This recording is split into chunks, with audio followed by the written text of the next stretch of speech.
Take the exit. Turn right into the drive-thru. Nope, I'm making dinner tonight. You don't have time. Josh has practice. Oh, that's right. I'll just get a salad. And fries? No, just the salad. But salad cancels fries. Salad only. Fries. Salad. Fries. Food noise isn't fair, but Mochi Health is. The affordable GLP-1 source that puts you on the road to successful weight loss. Hey, can I get the... Fries. Salad. Sorry. Learn more at joinmochi.com. Mochi members have access to licensed physicians and nutritionists. Results may vary. This episode of Voices for Justice is sponsored by Shopify. Starting a business is filled with a lot of what-ifs. What if I fail? What if nobody listens to the podcast? What if nobody cares? It can definitely be hard to get over that doubt and uncertainty, but making that leap was one of the best things I've ever done, and it's great to know that I'm not alone with a business partner like Shopify. Shopify is the commerce platform behind millions of businesses around the world, and 10% of all e-commerce in the US, from household names like Heinz and Mattel to brands just getting started. And I'm telling you, their tools really do feel like you have a business partner. They have hundreds of ready-to-use templates to help build a beautiful online store that matches your brand. You can also get the word out like you have an entire marketing team behind you. Easily create email and social media campaigns wherever your customers are scrolling or strolling. And if you get stuck, Shopify is always there to help with their award-winning 24/7 customer service. It's time to turn those what-ifs into with Shopify today. Sign up for your $1 per month trial today at shopify.com/justice. Go to shopify.com/justice. That's shopify.com/justice.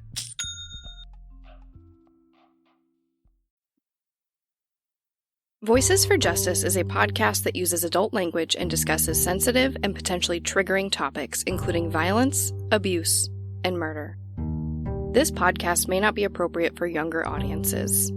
All parties are innocent until proven guilty in a court of law. Some names have been changed or omitted per their request or for safety purposes. Listener discretion is advised. My name is Sarah Turney, and this is Voices for Justice. Last time on Voices for Justice, we discussed Thomas Heimer's confession to killing Alissa. And we ended with how I was dealing with everything while the investigation was happening, including the beginning of my change of heart about supporting my father. In this episode, we're going to discuss the ongoing police investigation, including their response to that change of heart, the confrontation I had with my father about this, a letter written to my father by the chief of police, an entire seminar the police plan to participate in speaking about my father's possible involvement in Alissa's case, and so much more. I'm often asked what changed my mind about supporting my father, and I always say, it really wasn't just one thing. It was a slow build over time. When I went on ABC 2020, and when I testified in my father's bomb trial, I defended him heavily, because that's what I truly believed. At that time, I couldn't even believe that Alissa could be dead. I wouldn't let myself believe. I even wrote about it in college. I remember a particular essay in which I wrote about my belief that Alissa was alive, and that I hoped that she was on a beach somewhere sipping margaritas. And I told the exact same thing to ABC 2020. But slowly over time, this belief was outshadowed by the cold, hard truth of the situation. As much as I wish my brothers would participate in this podcast, they won't. And as much as I don't wish to speak for them, in this case, I have to. I have to tell you that I was the last of my father's children to believe he could have something to do with Alissa's disappearance. When I went to my brothers and told them about my change of heart, there was no shock or attempts to convince me otherwise, just sympathy and understanding. It was just like when I asked my boyfriend what he thought. It appears I truly was the last one to hold out hope that our father wasn't involved in Alissa's disappearance in any way. But the proof was stacked against him, and I couldn't ignore it any longer. I had to confront him. So I waited for my father's next phone call from prison, ready for this confrontation. I wish I had thought to record it, but I didn't. At this time, I wasn't recording anything because I really didn't have a reason to. But as far as I can remember, I asked him something to the effect of, why doesn't your story add up? I would ask him questions about Alyssa's last day, why he never told me she was taken out of school early, why the note seemed so weird, why there were allegations of abuse. But he just avoided it. He would skate around the questions and try to resume a normal conversation.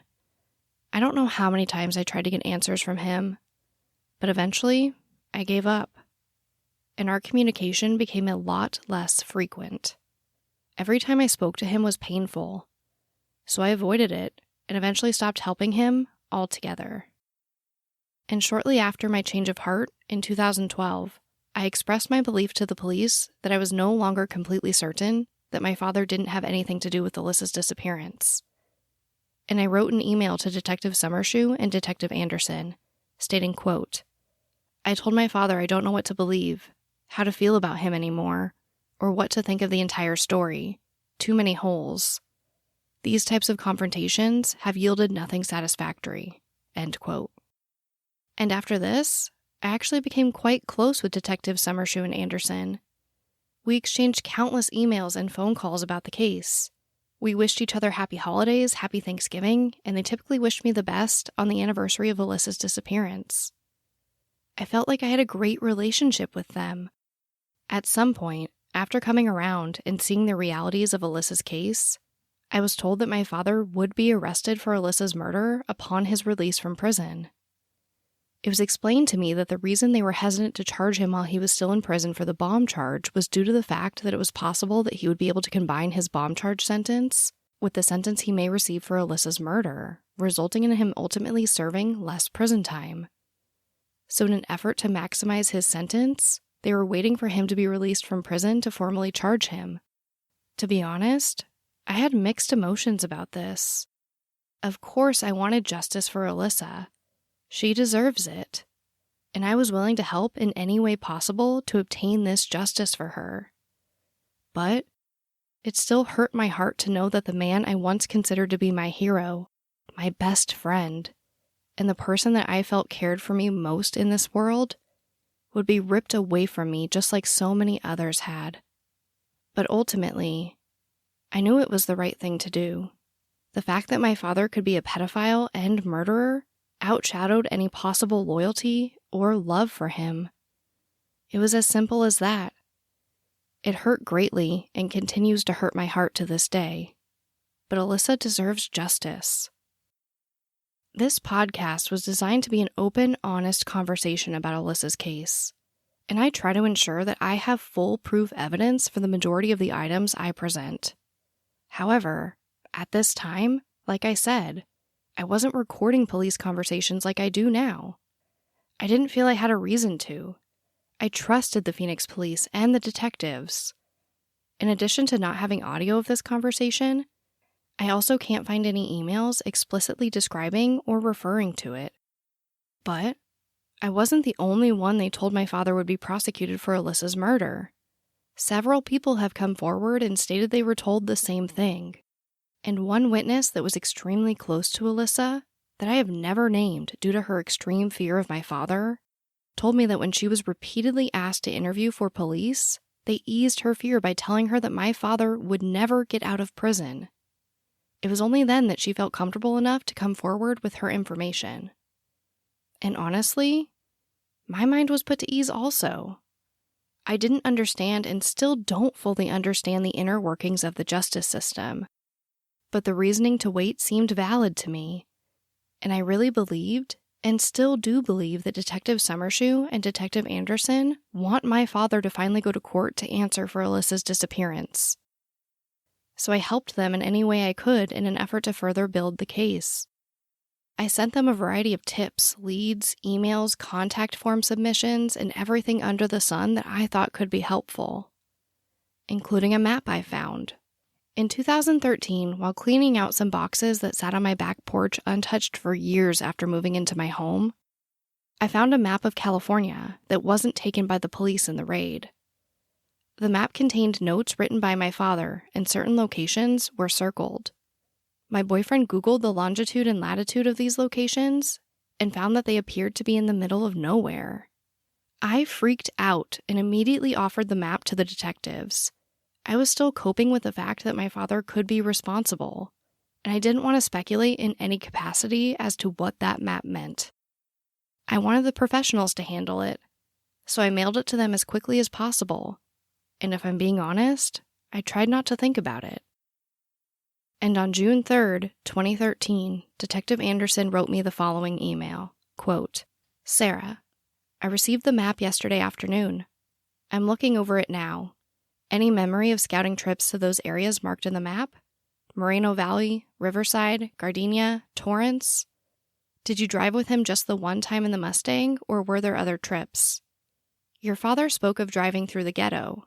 I guess there are some spotty areas in all communities. I still don't buy Alissa traveling so far and then dropping $4 and change into a payphone for a 20-second call. Detective Anderson." End quote. And the same day, I wrote back, quote, "Thank you for taking the time to check it out. I'm afraid I can barely remember that time. I don't remember where in California, but I remember going to a mall to hand out flyers.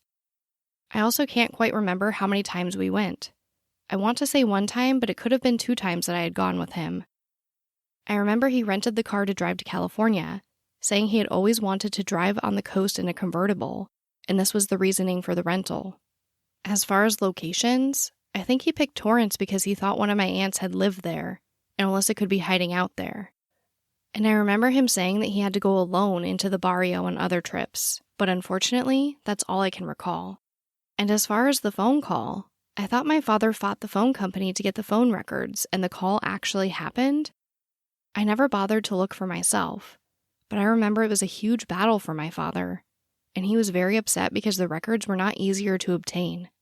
I wish I could be of more help. There are so many situations I can't remember.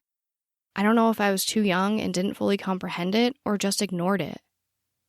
Since our final interview, it resonates in my mind that I just can't recall these situations, and have been trying to challenge my mind, and I still can't make sense of it.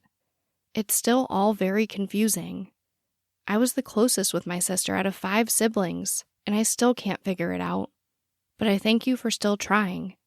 Let me know if there's anything else I can help with. Best, Sarah Turney." End quote. To which Detective Anderson responded, quote, "Sarah, Mike said he had rented a Mustang in the hopes that Alissa would approach the car. One of her boyfriends from Jack in the Box had a Mustang at that time, and she was fascinated by the vehicle. As far as the phone call is concerned, I know it did happen. Your father sued the phone company demanding they provide 3 months' worth of records and stop the process of selling records to other services. The phone company found that excessive, but gave him the day in question to make it go away. They didn't want a staff attorney burning hours on the case. It could have been settled much sooner, but I think Mike was seeing dollar signs. He talks on the tapes about coming into, quote, big bucks, end quote. Mike said he called the number until someone answered and gave him the address. I would have expected him to contact local police and request that they put a hold on the video surveillance, or even interview the clerk. Surely Alissa wasn't walking around with pockets full of change. Your home phone has had calls from that area before, and John was working for a company based in the same area/area code. I've spoken to former managers who assisted in tracking down employees that have called in before, sometimes on cell phones and sometimes with payphones. My concern with the call is that there was no recording. I have you ordering pizza and talking to Renee and even work calls for John. I have issues with this unexpected call not being picked up on the automatic recording device. When I asked your dad about it, he said he wasn't familiar with the last return call feature or directory assistance. Your phone records and recordings show that he used both services extensively before and after the payphone call. Sorry to belabor the point. I know this isn't comfortable for you. I just wish he would explain what happened. Detective Anderson. End quote. To which I write back, quote, Detective, I wish he would explain also. My father knows that I don't trust him, so I doubt he would ever confide in me with any secret he may have. We have certainly grown apart over these almost 5 years. Best, Sarah Turney. End quote. To which Detective Anderson responded, quote, I am sad for your loss too, Sarah. I will be in touch with any news. Detective Anderson. End quote. But, as far as I know, nothing ever came from that map, and I was unable to locate any documents to lead me to believe that the locations were physically searched. It's important to note that 2013 is also the year that the headings at the top of each police report in Alissa's file were retitled from missing juvenile to missing person, likely homicide from here on out. There's no note about the case being officially reclassified or retitled. It's just something I noticed in the case file.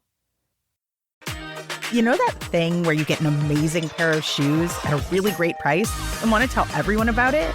Yeah, so do we. Here at Designer Shoe Warehouse, we'll give you something to brag about, like the latest styles from brands you love, or the trends everyone's obsessing over, or shoes that make you feel like, well, you. So go ahead, show off a little.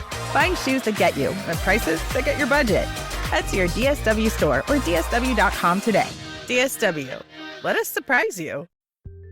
This episode of Voices for Justice is brought to you by Quince. I've been trying to be more intentional about what I wear each day. I'm leaning into pieces that feel effortless, comfortable, and still put together. And Quince has been my go-to. The fabrics feel elevated, the fits are flattering, and everything just works without overthinking it. They use premium materials like 100% European linen, organic cotton, and ultra-soft denim. And the best part? Everything is priced 50 to 80% less than similar brands. They work directly with ethical factories and cut out the middlemen, so you're paying for quality and craftsmanship, not brand markup. I recently just ordered their tiered linen dress, of course in black. I wanted to pair it with one of my favorite pairs of brown wedges. The problem was, I didn't have a brown purse. So I got that from Quince too.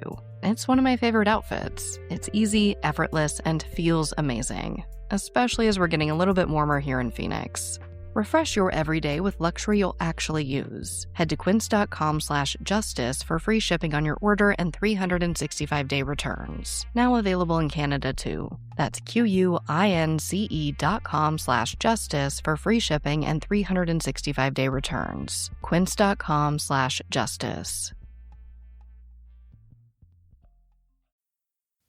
From 2013 to 2015, there isn't a ton of movement in the case file.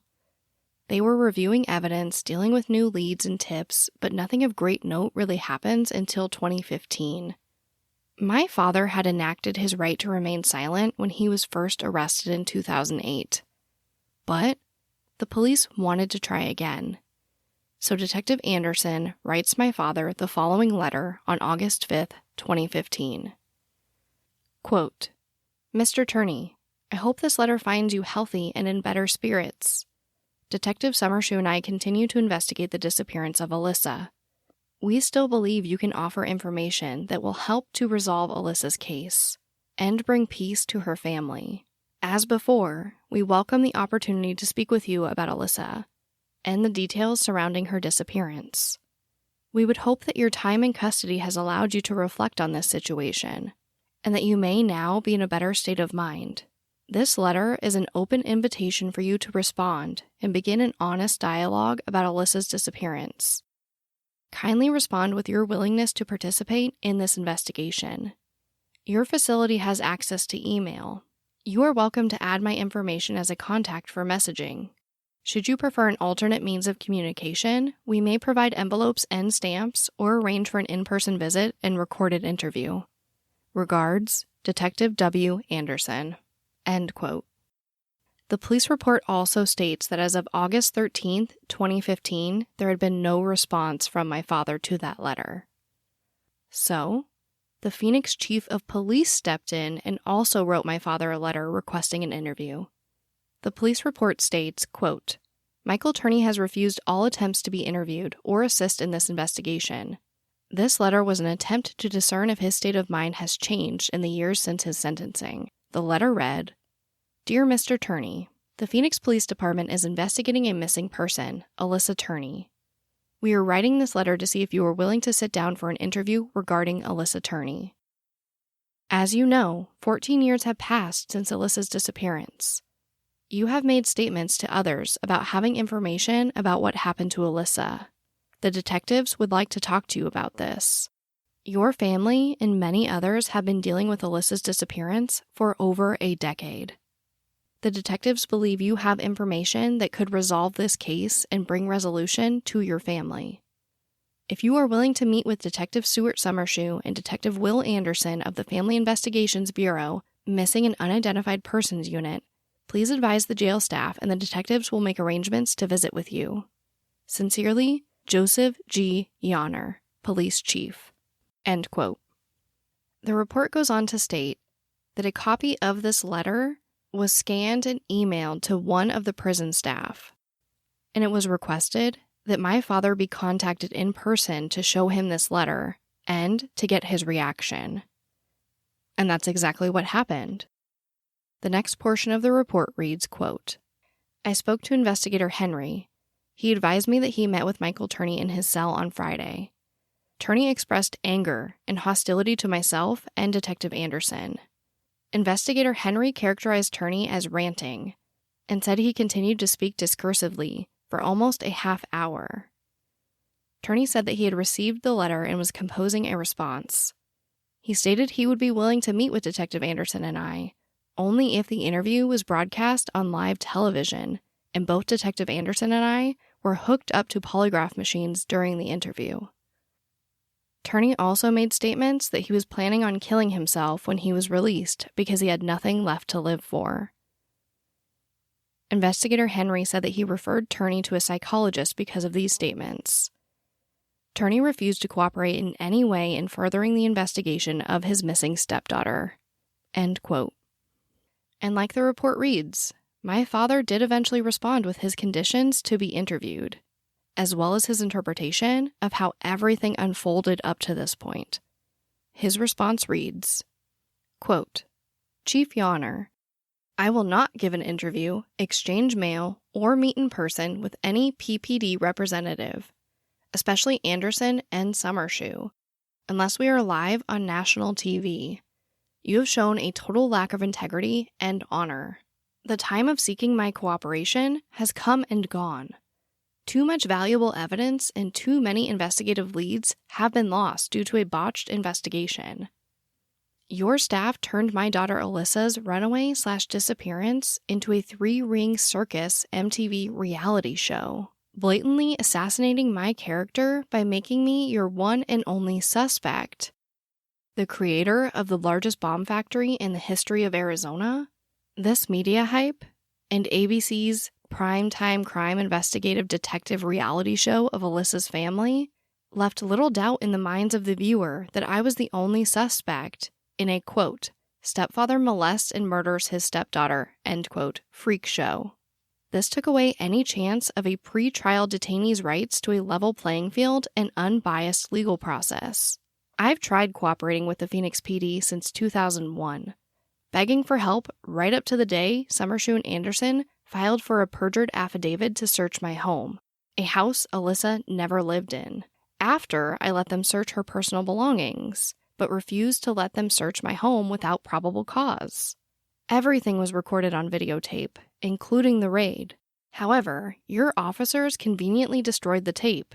These recordings would have shown the world that I did cooperate with the PPD, National Center for Missing and Exploited Children, and the FBI. Your officers were in such a rush seeking evidence of the evil stepfather, which never existed. Any chance of finding evidence was lost. My only obsession with Alissa was to protect her rights under the IDEA Act, in a state with the highest dropout and kickout rates in public schools, and in many cases, abuse and neglect of the learning impaired. I promised her mother I would do this before she died. It seems that your officers and the legal process haven't a clue what a promise or ardent care even mean.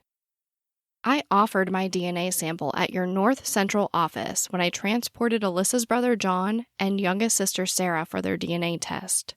By the way, I was the one that demanded this, not you. You botched putting Alissa in the NCIC, lost the first set of dental records, and subsequently never followed up on any of your unidentified body reports to me. I was never offered a lie detector exam, even in 2006, when the National Center for Missing and Exploited Children were clearly investigating me due to their perjured search warrant. ABC asked me if I would submit to a lie detector exam after I was put in the CCA prison/alleged detention center, where the pretrial detainees were treated worse than convicted felons in prison. I said I would if Anderson would take a lie detector exam before me. He refused. I had a video of a person not unlike Anderson or Summershoe's physical structure going over my back fence after I refused to let them search my house. The large dog door was broken into, but nothing seemed to be taken. There are emails of Anderson's off-color remarks about Alyssa's learning disability, claiming that she did not have one. Had the videos with sound of the raid not been destroyed, you would have evidence of Anderson taunting me as I was being treated by the paramedics about how he got into my house after I refused them access. Alyssa's learning disability was real and was well documented since the 2nd grade with paid tutoring. Her 3rd grade teacher, Mrs. Boardman, set her up a 504 and IEP program to protect Alyssa's rights under the IDEA Act. Mrs. Boardman, acting as a friend of the family, also interviewed Alissa about whether or not she had been molested or abused, and if so, by whom. This was after so many CPS invasions following the death of Alyssa's mother. Why wasn't Mrs. Boardman on the ABC reality show, since they were trying to turn my obsession into a sexual one? Could it be because her husband is a Phoenix police officer? We both know to what extent one officer will go to protect another, don't we? After my brother shot his wife, the Phoenix PD dropped the case to protect the victim's brother, who was also Phoenix PD. Your deception continues. According to the FBI, Alyssa's case is a homicide. ABC, the Phoenix Police, and the National Center for Missing and Exploited Children clearly referred to her as being dead. Other families have waited this long and longer for loved ones to appear. There is nothing you don't have already that I could offer you concerning your case. Too much time has expired. You got your interview produced by ABC to ask your questions, though it was more of an interrogation than an interview. At this time, any real evidence as to the true suspect was disappearing. Your office has 2 decades of reports of union harassment and threats against my family. You even tapped my phone numerous times trying to catch them. You ignored my concerns when Alissa ran away and refused to assist in finding her. I sent you monthly reports at a time when a real investigation was possible, and a list of leads might have brought results. You and the National Center for Missing and Exploited Children refused to get me the number Alissa called from, and the location. I had to file a suit to get subpoena powers to get the numbers. $10,000 up front, and it took 6 weeks to get them. Too little, too late. You and your forensic psychologist also twisted the fact as to why I installed security cameras in the house. Alissa ran away after our trailer and go-kart were stolen, followed by a man trying to break into our home when my girls were home alone. You refused to make a report of this incident. In addition, ABC's reality TV show made no mention of the problems I faced with the union, even though I have proven their involvement. I was forced by them to retire by a federal job which was under national security. They had me fired 3 weeks before my wife passed away, in spite of the fact that I received a high-performance review accompanied by a promotion. I had won a case of retaliation for whistleblowing, and 2 federal workman's comp cases. One of those cases dealt with my own mental illness. After years of litigation and 6 MD psychiatric opinions, I was properly diagnosed. Your staff questioned me about my health issues. Sadly, the Bureau of Prisons does not acknowledge mental illness and refuse to have me evaluated by a psychiatrist/MD so as to set up a program. If it were someone with a heart condition, however, proper medical treatment would be provided. You went to the media and staged a raid of my house, hoping to find what you needed to convict me in Alyssa's disappearance. Then after your fishing expedition search warrant failed, you began working solely off innuendos, rumors, and lies. Then there was the haphazard, reckless elimination of all investigative leads to give the appearance that I was the only possible suspect, assuring everyone the stepfather did it. I recall a similar case when the Phoenix PD did the trial by media assassination of character process, where all alleged suspects were eliminated. This corrupt, so-called investigation put a man on death row for 10 years, using good faith search warrants and hunches, tricking the victim/suspect to cooperate to possibly prove he was innocent. Of course, no one intended to help the man at all. When he did prove his innocence, I believe he was awarded a large settlement.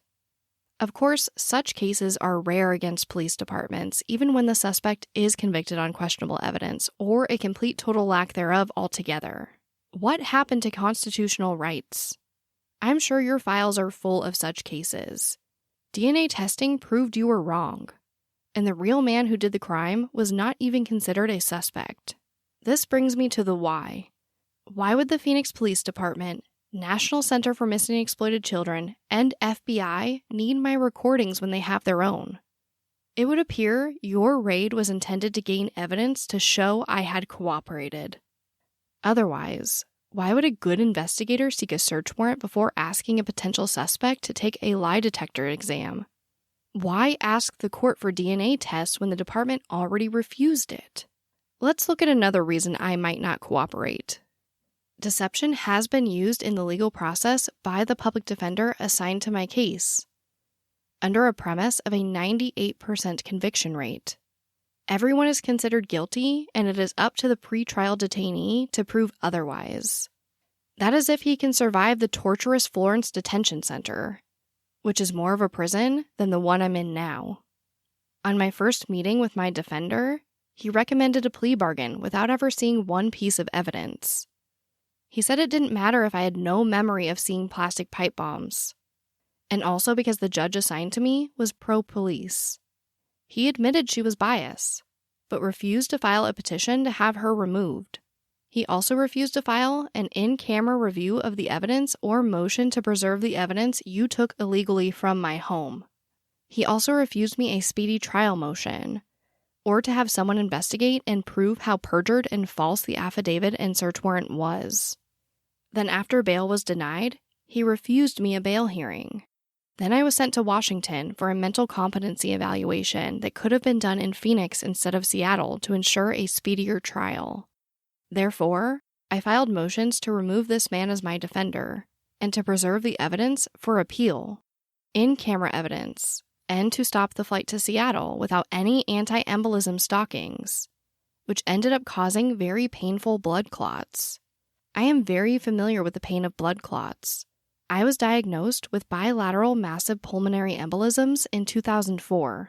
These blood clots I obtained due to your not allowing me to have anti-embolism stockings went totally untreated.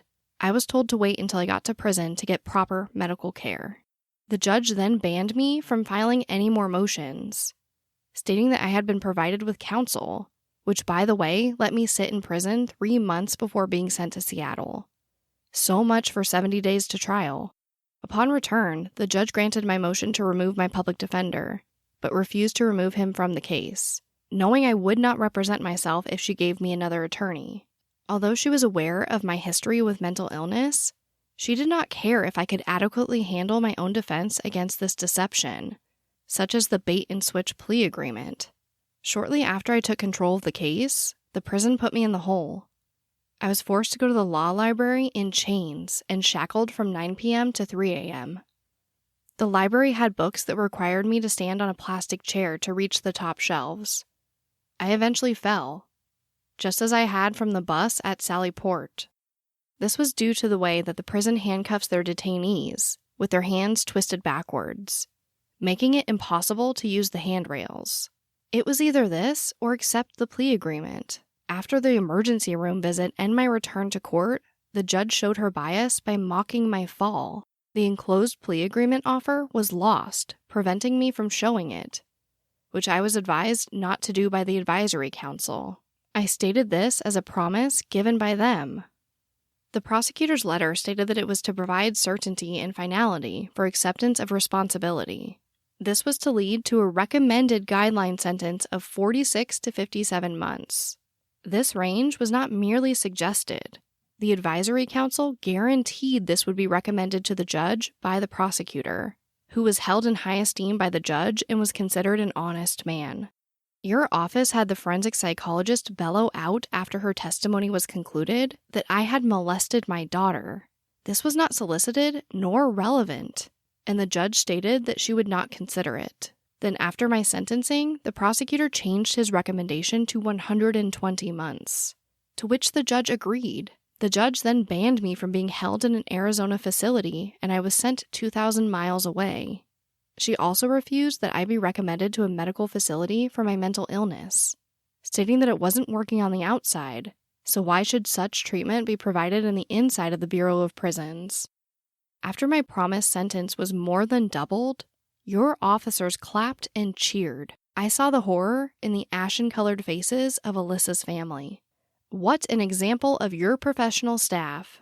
The advisory council and prosecutor hoodwinked the judge and bait and switched me. Then I was escorted back to my cell by Summershoe and Anderson. Instead of honest dialogue, they taunted me, twitching their eyes and mocking the ABC commentary as they laughed loudly. The appeal attorney stated that the courts do not care how the process got you to sign a contract or a plea agreement. It was still binding. He also said I should have never represented myself under oath. I told the judge I did not remember the pipe bombs, and the manifest was fiction. It was part of my plan to start a fire in front of the Union Hall and blow my head off, hopefully burning the body to bring national attention to Alissa's disappearance, and to give the melodramatic effect necessary to meet the news media's if it bleeds, it leads mentality. No one seemed to care about the suppressed evidence. 1.5 years in prison before my plea agreement, and the fact that I was taken to the emergency room with stroke-like symptoms after I asked the advisory council to resume the case, they declined, stating that the judge would not permit it so late in the proceedings. It also didn't matter to anyone how hard the prison facility made it for a pre-trial detainee to work on his legal work. They were deceptive and torturous, making the environment almost impossible to work in. I'm convinced that these tactics are not by accident, but are designed to discourage the detainee from pursuing his legal rights as stated in the Constitution. Take a close look at how your own office is run. There was no mention on the ABC, Phoenix Police Department, and National Center for Missing and Exploited Children reality show of the many decades of bad blood between me and them, nor that a commander of the Cactus Sub called me a vigilante in a Block Watch organizational meeting. How about the time Alissa's biological father, Stephen Strom, tried to assault me with a motor vehicle? Your office refused to submit a warrant using deception and very questionable police tactics. The county attorney's office, however, saw through the cover-up and issued a warrant for his arrest, which is why he left Arizona. His departure had nothing to do with the fact that Barbara and I had no intention of letting him see Alissa. You have a recording and video of Barbara demanding that you investigate Alissa being molested while in Strom's custody. And also, the very bad sunburn both John and Alissa had when they were returned in a 2-seated car driven by a very drunk Stephen Strom. You also have recordings of Strom's abusive phone calls to Barbara and John. I have lost all faith in the legal system, and do not wish to spend the rest of my life trying to prove my innocence. In fact, my innocence is evident in the fact that you could not prove me to be guilty. You botched the investigation of my daughter Alissa's disappearance, exhausting a quickly thrown-together suspect list so you could pursue your narrow-minded notion that it's always the crazy stepfather. I tried to help you in the beginning, because I, more than anyone, wanted to know the facts. Even now, you are not looking to find the truth or have honest dialogue, nor are you looking for my assistance in a joint investigation of Alissa's disappearance. Neither are you concerned about bringing peace to Alissa's family and friends. Your narrow-minded, botched investigation of the wrong suspect destroyed the chance of ever finding true closure or true justice. When you ran to the media with the intention of destroying me publicly, and your 3-ring circus, ABC, Phoenix Police Department, and National Center for Missing and Exploited Children reality show, you accomplished one thing. You brought hope to Alissa's family that you knew what you were doing, and would bring some closure to Alissa's disappearance. my Hail Mary pass did not get the results I had hoped for. However, many families have waited even longer. You created the media playing field for this investigation, and in blind faith and hope, I fed into it. It's clear to me that you believe I'm the evil one and do not trust you. However, I do agree that something needs to be done. So here's my proposal. Have ABC contact Fox News and let Fox News set up a program where all guests take a lie detector exam given by independent/neutral Canadian operators who are not pro-police and invite all parties involved in the investigation.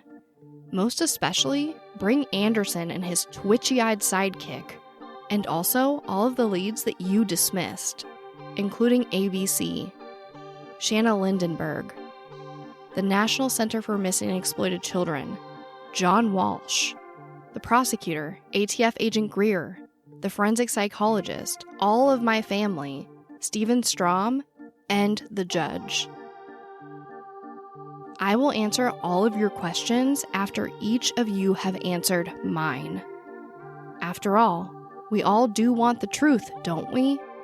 Otherwise, as the lie detector would show, I have provided you with all of the information I know on the most important of all investigations to me, which you botched up. My statement. I have never harmed my daughter Alissa. I never even spanked her. I made no attempts to anyone about having any information in this case of what happened to Alissa. After her running away and then calling 1 week later, all I'm left with, like everyone else, is speculation. I, like any parent, am left with the empty feeling of not knowing what happened to someone I love. And the guilt of always asking why. Could I have said or done something to change her mind? My manifest was fiction, a dramatic effect to bring light on a very dark situation. Unfortunately, you're pointing at the wrong man. Regards, Michael Turney. End quote.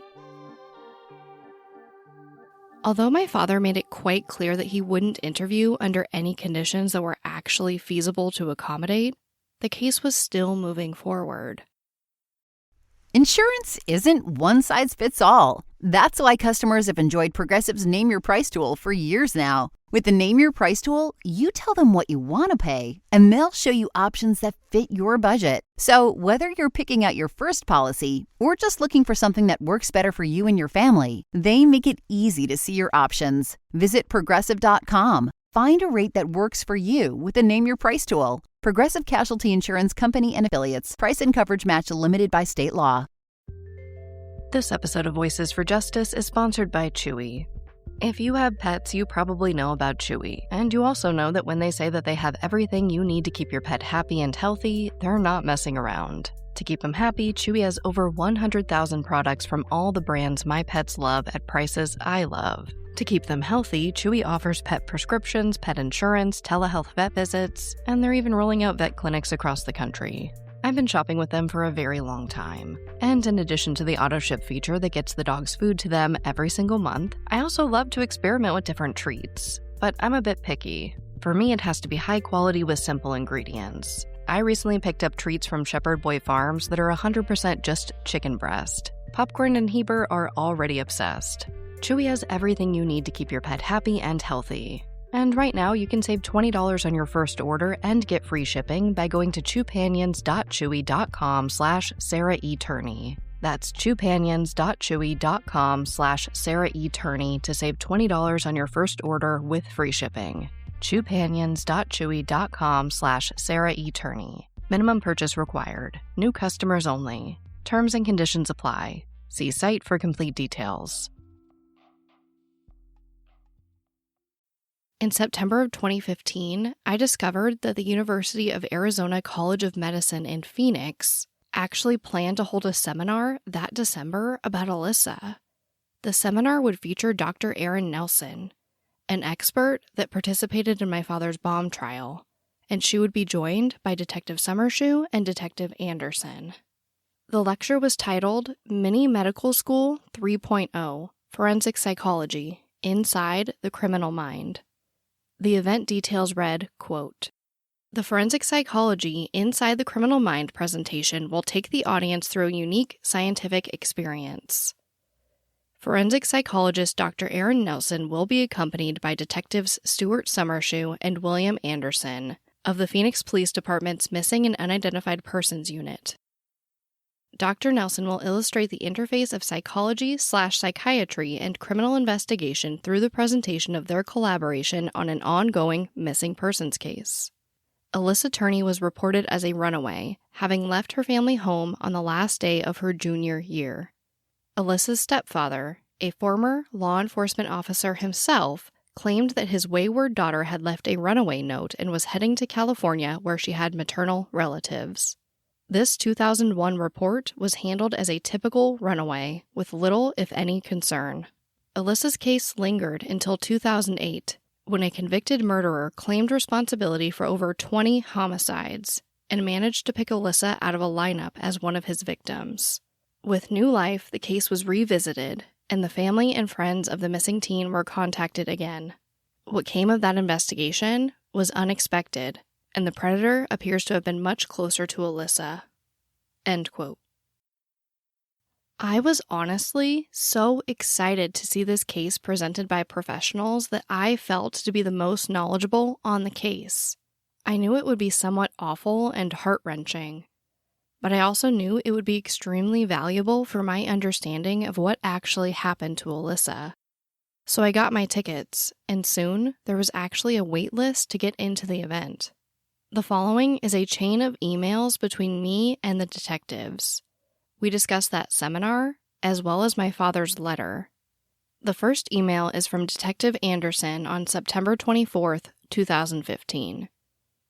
He states, quote, "Hey Sarah, I was reviewing your father's response letter, and I wanted to get your take on something. Did Mike provide you a copy by chance?" Mike mentioned that I was taunting him at the time of his arrest/detention. He said he was being treated by the paramedics when I began to deride him. I know he has repeated that statement to your brother Mike. Did he by chance share it with you? Detective Anderson. End quote.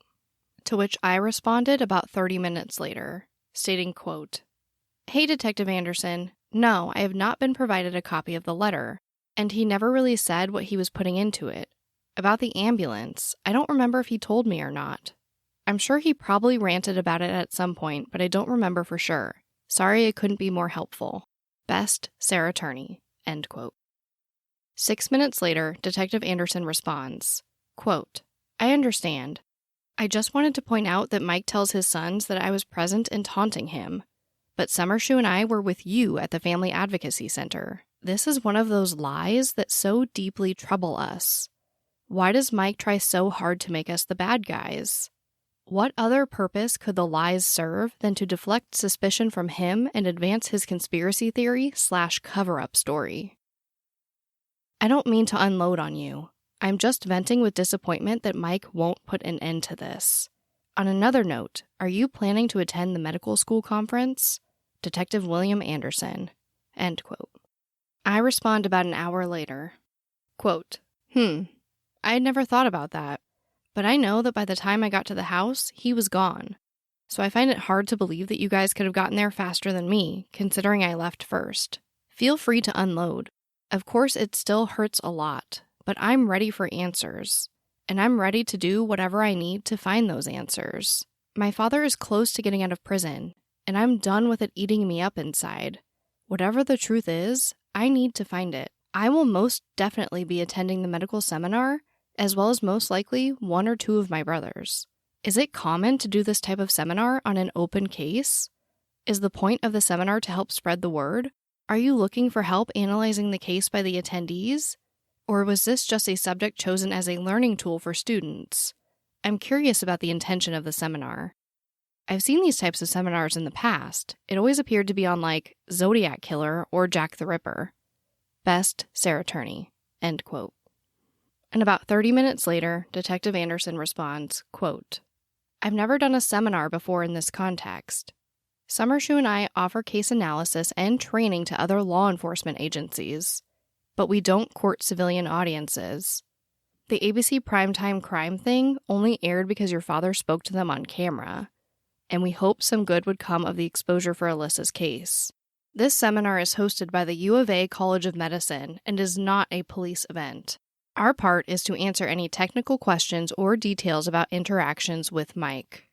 My understanding is that your father is of interest to the forensic psychology crowd, and they will discuss the interplay between the profession and law enforcement investigations. The moderator, Nelson, was involved in the review of your father during his plea deal. We have worked with her in the past and found her to be of great value and very insightful. Her intention will be to further her field of research and to show the value of psychiatry/psychology when applied to criminal investigations. I expect this to appeal to the medical professional crowd. Honestly, it is even more intimidating than the ABC setting. A camera can be ignored, but there are going to be a lot of people for this. Detective William Anderson, end quote. And I write back a few minutes later, quote, "Thank you for taking the time to explain. Is it possible to get a copy of the letter my father wrote, or could you tell me more about it? Just trying to put these pieces together. Best, Sarah Turney," end quote. And again, a few minutes later, Detective Anderson writes back, quote, "I have no objection to the letter's release, but it is considered evidence as the most recent in a string of refusals to speak about Alissa. Let me speak with Summershoe when he is back next week. I'm sure we can work something out. For the U of A seminar, are you and the boys sure you want to witness this? I know you have Alissa hanging over your heads daily, and I can't fathom that weight. I'm concerned about salting the wound, so to speak. What is it you hope to glean from witnessing a forensic evaluation of Mike? All of you should know we are available to discuss this personally. I worry about the impact of an audience like I worry about the comments on an internet article. You don't need the added pain. Detective William Anderson," end quote. To which I respond about an hour later, quote, "Thank you for your consideration.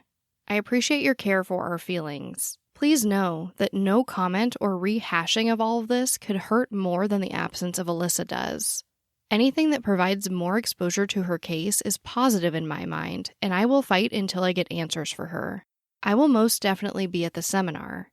I hope to be present for anything that would mention Alissa, as she would have done the same for me. I feel I have a responsibility to ensure her image is being displayed respectfully and truthfully, as well as be aware of the information covered. Please know that my intentions are to watch the seminar unfold naturally. I hope I will not cause any type of disruption. However, if there is a Q&A and I have a question, I may be compelled to ask it.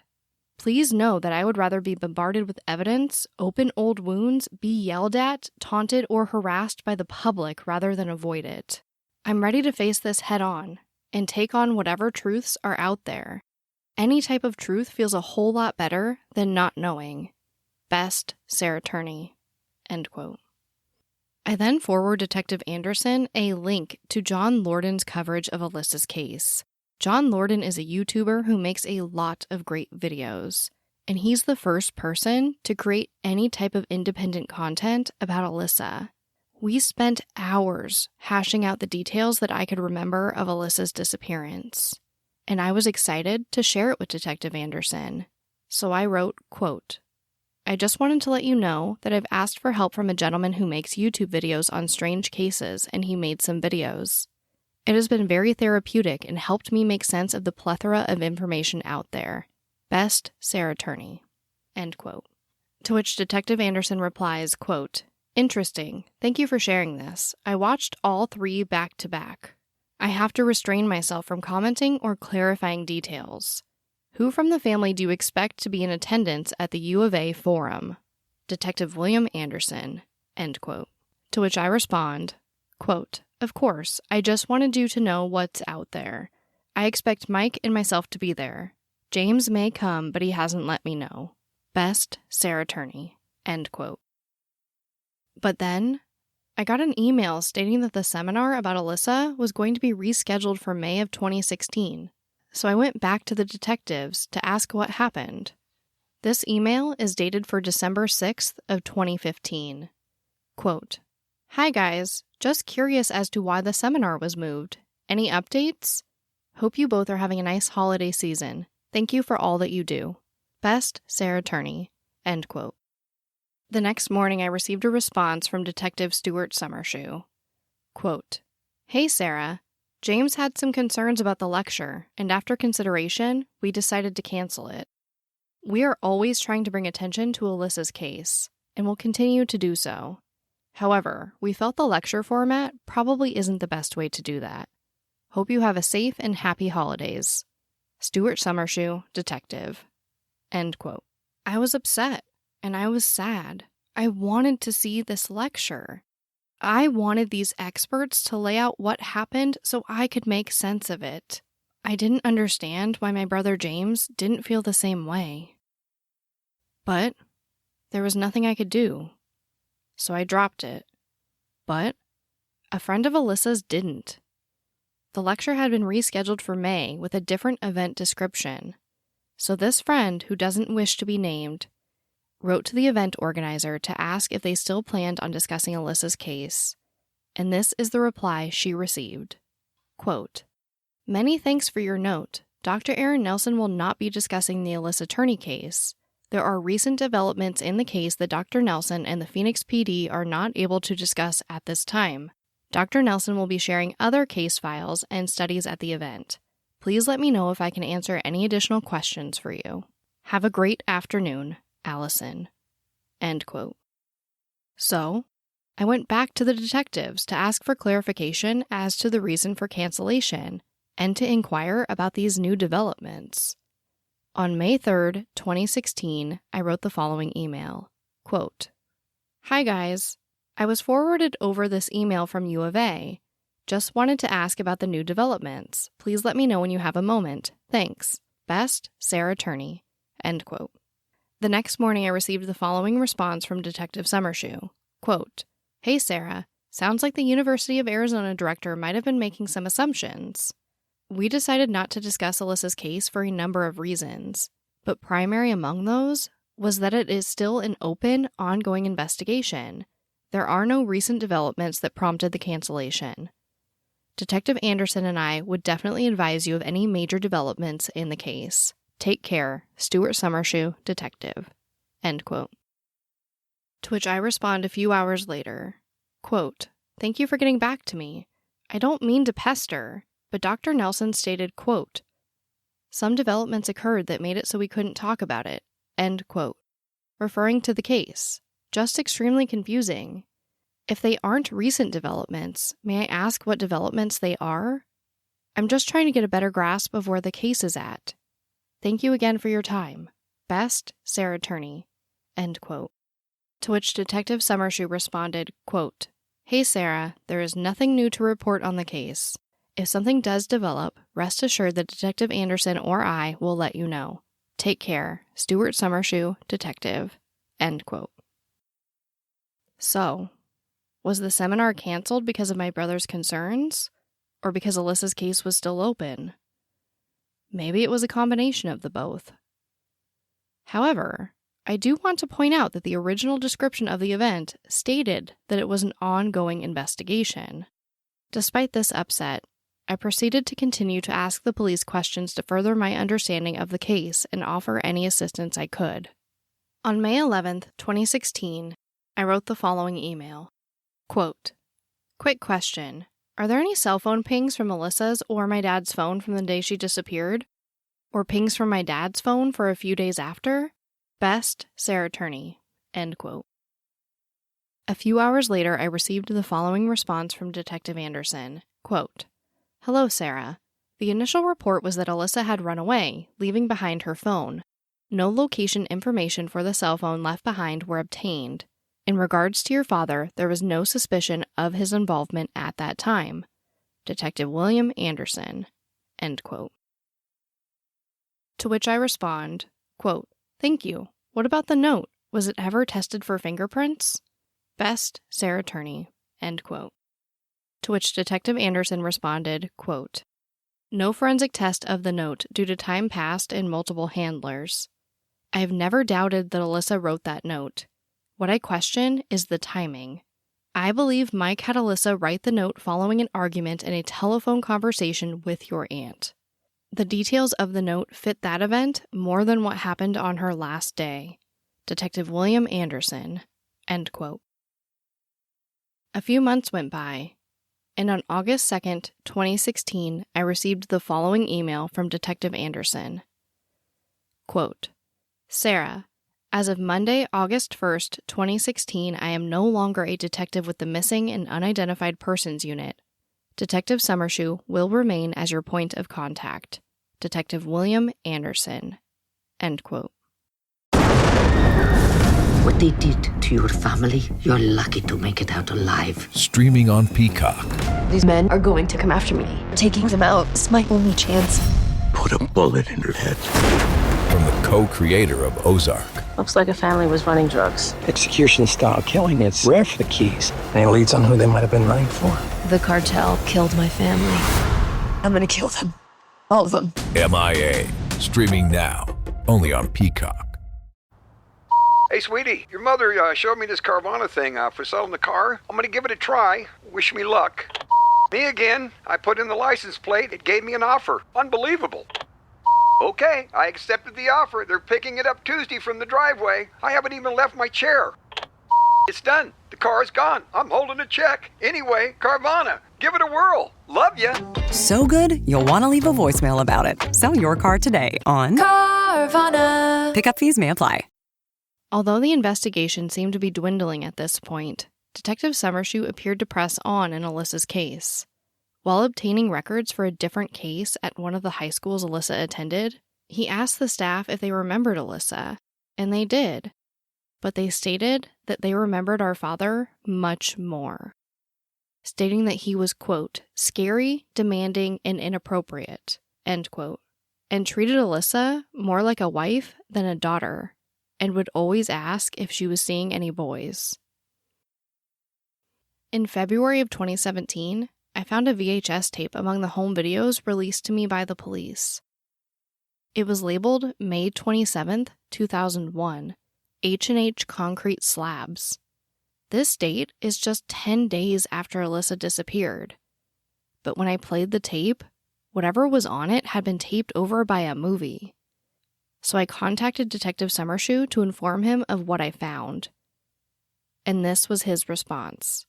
Quote, yes, there were a number of cryptic, unexplained things in your father's possessions. For instance, there were videos of open desert he took which might be significant or not. H&H Concrete Slabs and the connection to Alyssa's disappearance is unknown. It might be related to the case. Or it could be something your father was working on in reference to one of his lawsuits. Or it could be something else entirely. Unfortunately, the key lies with your father, and he refuses to cooperate. Stuart Summershoe, Detective. End quote.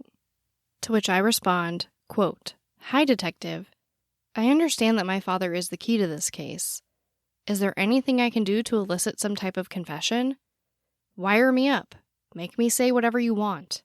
I'm not afraid of my father. I would be more than happy to help in getting him to speak if I am able. I understand you aren't able to dig up the entire desert, but I won't rest until we have some answers. Please let me know if I can help in any way. Sarah Turney. End quote. To which Detective Summershoe quickly responds, quote, Sarah, because your father has invoked his rights, I cannot have a third party question him for me. So no, I cannot send you in with a wire to ask him questions. That being said, if your father in the future ever makes any incriminating statements to you, I hope you would let me know. I share your frustration in trying to find Alissa. Your father has dangled tidbits. Desert Center, for example. But they are not specific enough for a realistic search. As for the Concrete Slabs Company, I will do some follow-up on that and let you know. Stuart Summershoe, Detective. End quote. And 9 days later, on February 17th, 2017, I write back to Detective Summershoe to follow up. Quote, hi, Detective Summershoe. I just wanted to touch base and see if anything came of the concrete company. Thank you so much for your time and attention on this matter. Sarah Turney. End quote. And on February 23rd, 2017, I get a response from Detective Summershoe. Quote, hey, Sarah. Sorry for the delay in my reply. I was off a few days. I haven't had the opportunity to yet follow up on that lead. Hopefully soon. I also wanted to make you aware, that there has been some restructuring in the missing persons unit, and I am no longer assigned to Alyssa's case. The new case agent is Detective Cooper. I'll let you know when I get to follow up on that lead. Take care. Stuart Summershoe, Detective." End quote. To which I respond, quote, "Hi, Detective Summershoe. Thank you for letting me know. I look forward to hearing the results of the Concrete Company tape. I will reach out to the new detective. I'm sorry to see Anderson and now you go from the case. I thank you both for your years of service to my family and to Alissa. May I ask, was there a particular reason you can share with me for the switch? It just seems particularly odd to happen with my father's release in less than 1 week. As you can probably tell, I'm reaching at straws to make any sense of this situation. Any clarity would be greatly appreciated. Again, thank you for your time and effort. Sarah Turney." End quote. To which Detective Summershoe responded, quote, "Hey Sarah, it has nothing to do with your father's release. As you may have seen in the news, Phoenix police are in a staffing crisis, and it was decided to send a number of detectives back to patrol to help deal with this. One of the affected cases was the missing person unit. Because of this, the cold case unit, myself and another detective, were folded back into response, dealing with new cases. This happened for both cold case homicide and missing persons. New cases are assigned alphabetically by the missing person's last name, and I inherited a case queue near the beginning of the alphabet. It's my hope that as manpower issues stabilize in the future, cold case will be brought back. Letting go of Alyssa's case was not easy, but I have to follow the directives I'm given. Hopefully we can find resolution for Alissa and your family. Stuart Summershoe, Detective." End quote. Detective Summershoe being reassigned took me by surprise. I was confused, but I wasn't particularly concerned. And that's because I believed that my father would be arrested for Alyssa's murder after his release from prison. So I assumed that perhaps the detectives had been reassigned because there was nothing left to do. After all, the case had been investigated thoroughly, and they planned on pressing charges. I assumed Detective Anderson and Detective Summershoe's talents were being used elsewhere because Alyssa's case had been closed. But 7 days after Detective Summershoe was reassigned, on March 2nd, 2017, my father was released from his prison sentence. And much to my dismay, no charges were pressed in relation to Alyssa's case. I was sure that I was mistaken, that perhaps they didn't mean he would be arrested literally the day he got out. So I tried to wait patiently for justice to be served. And in May, I asked to speak on the phone with the new detective, Kimberly Cooper, and this was her response. Quote, "Hello, Sarah. Thank you for taking the time to email me. I am not available. However, feel free to email any questions you have and I will try my best to answer what I can. As you may or may not have been told by Detective Summershoe, our cold case unit was dissolved. And we are down several detectives due to manpower shortages on the streets, in addition to having increased retirements and our caseloads having increased substantially due to all of this. I have several exigent cases I am working simultaneously, as are other detectives who are left in our detail.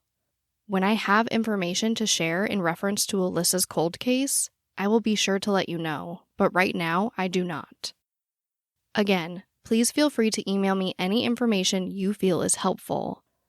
I want to assure you that Alyssa's cold case will remain open and we will continue to work diligently. Thank you for your understanding. Detective Kimberly Cooper." End quote. Call me stupid, but I was still hopeful that they were just busy trying to make this arrest happen. I didn't see it going any other way. The detective spent years communicating my father's perceived involvement in Alyssa's case to me. And they worked Alyssa's case for almost 10 years. They looked me in the eye and told me that my father was sexually abusing Alissa, that he was the last one to see her, and they reiterated that it's usually that person who is responsible in these instances. They went on ABC 2020 to discuss my father's suspicious behavior. They told me that they believed my father forced Alissa to write the runaway note, and that they didn't believe the phone call a week later came from her either. The chief of police even wrote a letter stating that it was believed that my father had more information than what he was telling. And on top of that, the detectives were ready to partner with a forensic psychologist to tell a totally sold-out audience that, quote, "What came of that investigation was unexpected, and the predator appears to have been much closer to Alissa," end quote. I could be wrong, but I don't believe I am misconstruing the level of certainty that I was given that my father would be tried for the murder of Alissa. I waited for 7 months for the justice system to work its magic, but it didn't. So I asked for an in-person meeting in October of 2017 to discuss the status of Alissa's case, and it was scheduled for a few weeks later. But at this point, I was losing hope before that meeting could occur. And I couldn't resist the temptation to speak to my father any longer. If he was not going to be interviewed by police or arrested and have to answer for what happened to Alissa in court, I was going to look him in the eye and get those answers for myself. So I called him to ask if he'd meet with me in person to discuss everything. And he agreed. And what he said to me on that day would ignite a fire in me to get justice for Alissa that has not been extinguished to this day. Next time on Voices for Justice. I didn't want to come here today. I didn't either. I believe it. Why are there so many things you didn't tell us? I don't want to look at my daughter who thinks I'm the biggest monster on the planet. Scared of what, me? Yeah, I'm not scared of you. Be there at the deathbed, Sarah, and I'll give you all the honest answers you want to hear.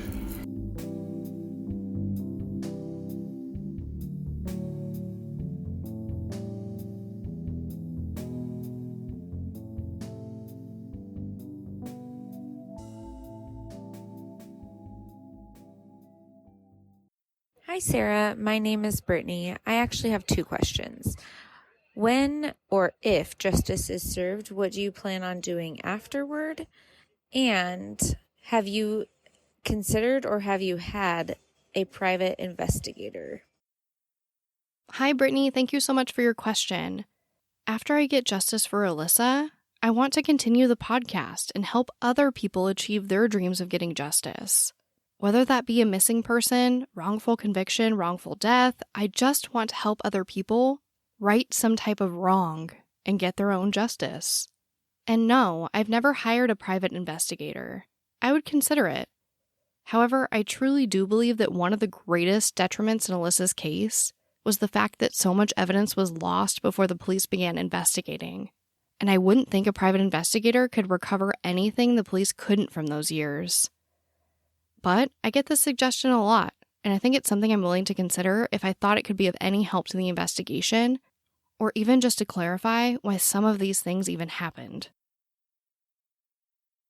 If you have a question about the case or the podcast, please submit an audio file with your name and where you're from to sarah@voicesforjusticepodcast.com. Voices for Justice is hosted, produced, and edited by me, Sarah Turney. If you want to learn more about Alissa's story and how you can help with the case, visit justiceforalissa.com. And if you love the show, it would really help if you gave me a rating and review in your podcast player. Thank you so much, and I'll talk to you next time.